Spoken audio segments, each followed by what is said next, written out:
This past December, I had the opportunity to attend the Midwest Clinic in Chicago.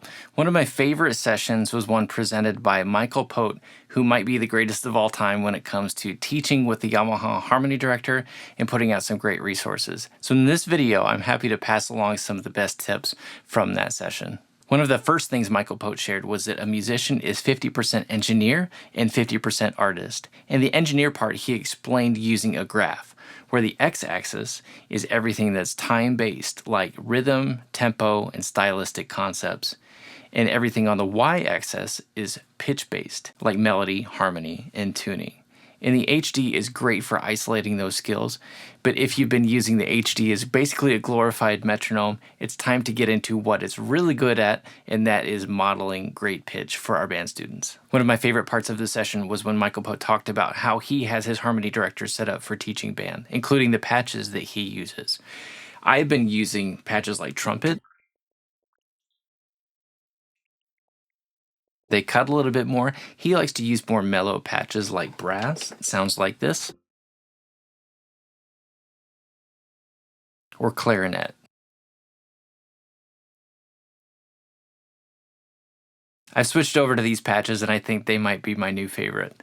He has his octave slider set at low 2, which is the second one from the left, and he sets his pitch versus metronome balance at about 2/3 of the way toward the pitch side. And what this does is enables something that he said, this is very interesting. He talks about he wants the metronome to be loud enough just for him to hear it from the podium, not necessarily for the whole band to hear.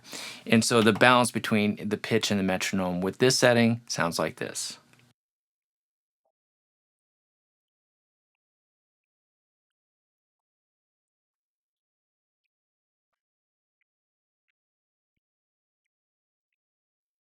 He also talked about how he has a foot pedal connected to his harmony director, and you can set that for different things. He uses it to start and stop the metronome. If you want to look more into that, you'll need to get a specific pedal like the Yamaha FC7. He also talked about specific drone notes that he likes to play in different situations, and he says the most important concept is that you want to prepare your band for what they should listen for. For a standard F major chord, he would set it to pure temperament and play the root in octaves and play the fifth here, because this creates that overtone of a 12th that students will hear if they're playing really resonant and in tune with each other. For an extended version of that drone, you can add another root and fifth on top of that.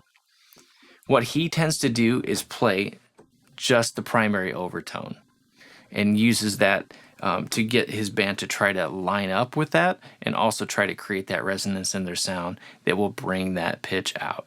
He also talked about when there's an inversion, you want to be careful about how you model that for students.